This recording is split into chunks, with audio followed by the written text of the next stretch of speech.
Hello everyone, welcome to our department channel, Department of Civil Engineering from Vishveshwaraya Abhiyantriki Padvika Mahavidyalaya, Almala, Latur. Myself, Professor Khamkar UB. Today we will see the chapter Simple Stresses and Strains from Mechanics of Structure.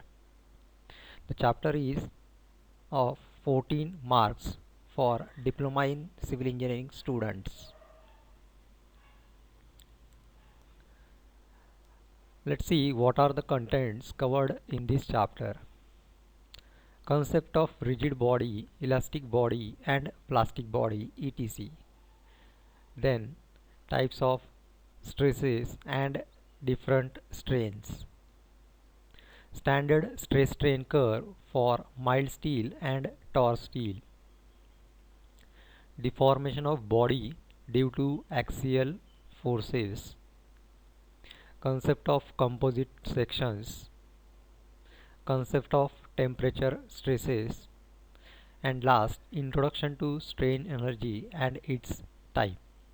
So first we will see the concept of rigid body, elastic body and plastic body, or the types of bodies.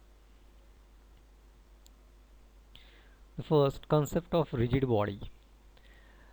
The In civil engineering the body is divided into three classifications. First, elastic body, second, plastic body, and third, rigid body.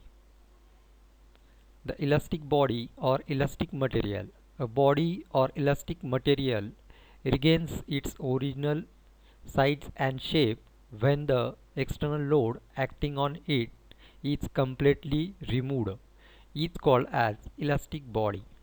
The example of elastic material in the civil engineering is mild steel, copper, aluminum, brass, etc. Every metal has a elastic material. What is the meaning of elastic material? When we applied a force on any material, then that force will extend that material or deform that material. Due to that, the size and shape of that material will be changed. And after removal of force, the material gets its original size and shape. Then the material is said to be elastic material. Let's see the definition. A body or elastic material regain its original size and shape when the external force is totally removed or vanished, is called as elastic body. Next one, plastic body. A body which gets permanently deformed under the action of load and not gets its original size and shape after the removal of load is called as plastic body. Example of plastic body or plastic material in civil engineering: mud or clay. Then what is meaning by plastic material? Plastic material means when we applied a force on any material, the material will get deformed, but after the removal of force the material does not get its original size and shape. Then the material is said to be plastic material. The best example is mud or clay. Next is rigid body. A body which does not undergo any change in its dimension under the action of external load is called as rigid body. A body which does not undergo any change in its dimension under the action of external load is called as rigid body. Now next term is stress. What is mean by stress? The stress is defined as the internal resistance force developed per unit cross section area is called as stress. It is also called as normal stress and it is denoted by sigma. The stresses are developed into material due to external force. Then what is meaning by stress? The internal resistance force developed per unit cross section area is called as stress, or in other words stress will be defined as force per unit cross sectional area. Therefore sigma is equal to P by A. Here P is equal to force or load acting on the member, and A is the cross-sectional area of that member. Therefore, the unit of stress is Newton per mm square.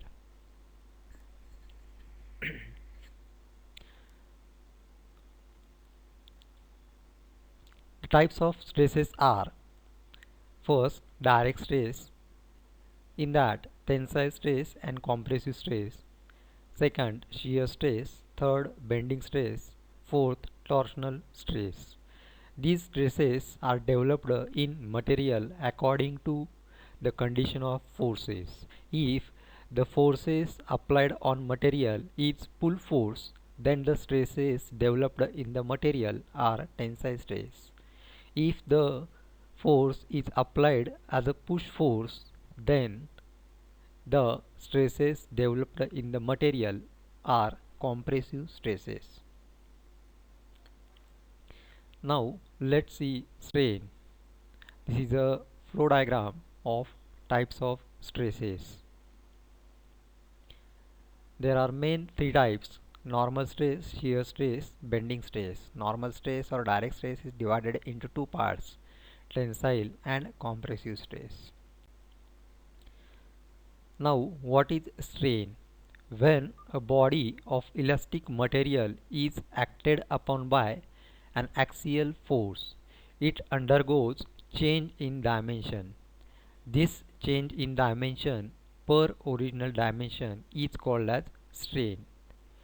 When we applied a force on any body or material or member, then it will deform, or the changes in dimensions are occurred. Therefore, the strain is change in dimension per original dimension. Simply, the strain will be defined as it is the ratio of change in dimension to the original dimension. The strain is denoted by small e, and strain is unitless quantity.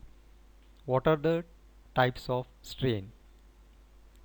The strain has four types. First, linear strain, in that tensile strain and compressive strain. Second, lateral strain. Third, volumetric strain. And fourth, shear strain. When there is tensile stresses occurred, at that time tensile strains are also occurred. When the compressive stresses occurred, at that time compressive strains are generated. This is the flow diagram of types of strain. First, linear strain; second, lateral strain; third, volumetric strain; fourth, shear strain. Now what is linear strain or small e? When the body of elastic material is subjected to load, then there is change in length in the direction of applied force. This change in length per original length is called as linear strain. When we applied the force on any member, then the dimension of that member will be changed. That dimension are length, width or thickness. Any one of that dimension will be changed. Here we consider that the force is applied in the direction of length. Therefore, in this case, the change in length will be occurred. Therefore, it is called as linear strain. When the changes occurred into length, then we say linear strain. When the changes occurred in width or thickness, then we say that lateral strain. Therefore, the linear strain will be defined as it is the ratio of change in length per original length. it is denoted by small e. Therefore, small e is equal to delta L divided by L, where small e is linear strain, delta L is change in length, and capital L will be original length.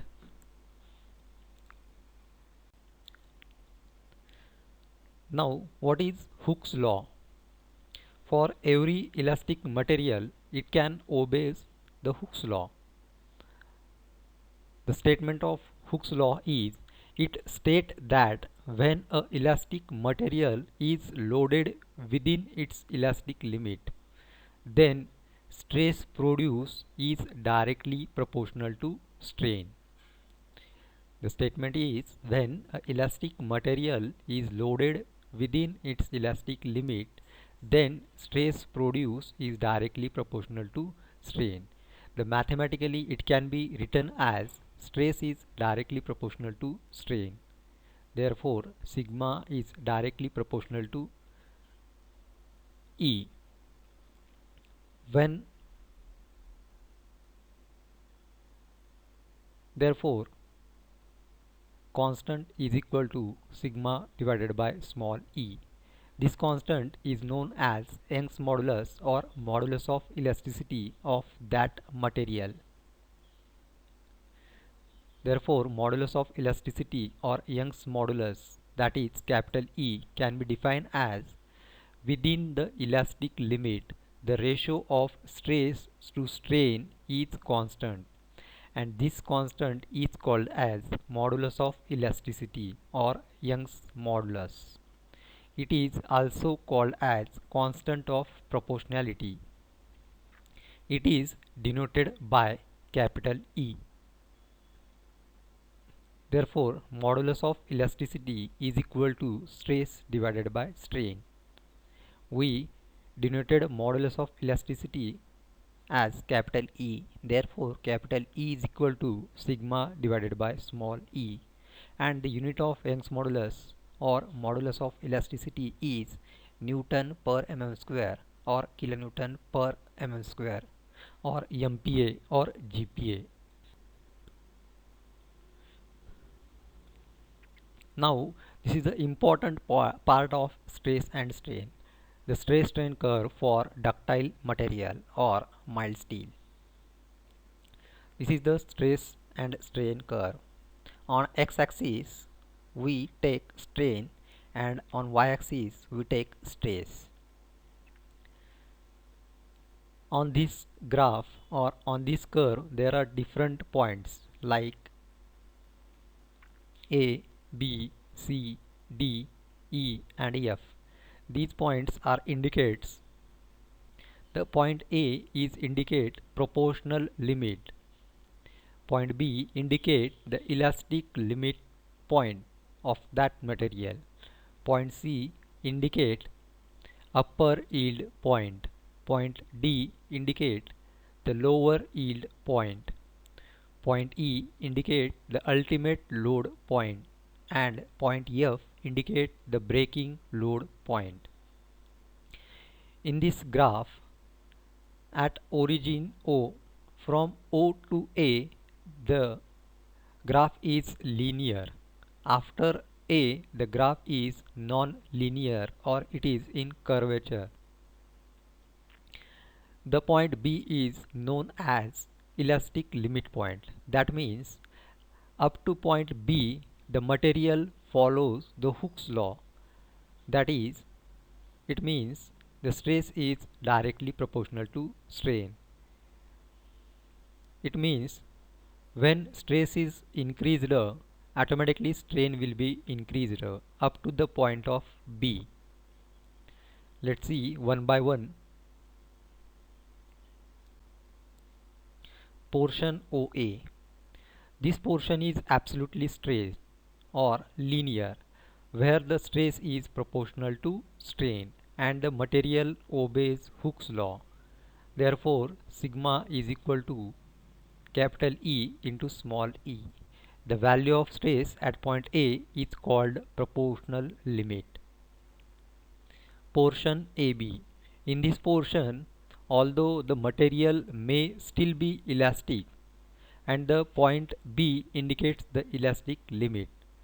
That means up to point B, when we release the force, then the material will come in its original size and shape. After point B, the material does not get its original size and shape. It means the material converted into plastic material. Then portion BC. In this portion, the metal shows a strain even without increases in stress, and the strain is not fully returned when load is removed. That means it is converted into plastic material. Portion CD. Yielding start in this portion, and there is a drop of stress at the point D. Directly after yielding begins at C. The point D is termed as lower yield point and C is called as upper yield point. Portion DE. After yielding has taken place at D, further straining takes place at this portion by increasing the stress, and the stress strain curve continues to rise up to the point E. Strain in this portion is about 100 times that of portion OA. At the point E, the bar begins to form a local neck. The point E is termed as ultimate tensile stress point. That means at point E, it is the point of that material which is the ultimate load taking point. Portion EF. In this portion, the load is falling off from the maximum and fracture at F take place. The point F is termed as fracture of breaking point, and the identical stress is called as breaking stress. It means at point F, the material will be break. Therefore, it is called as breaking point, and the corresponding stress is known as breaking stress. Now, this is the stress strain curve for brittle material. That means tar steel, which have Fe415 and Fe500 grades. This is the stress strain curve for tar steel. On this graph also there are 5 to 6 points, 1, 2, 3, 4, 5. In this, point number 2 indicates the proportional limit. Point number 3 indicates the yield strength. Point number 4 indicates the ultimate tensile strength point, and point number 5 indicates the fracture point or breaking point. In part 2, we will continue another contents of this chapter. Thank you.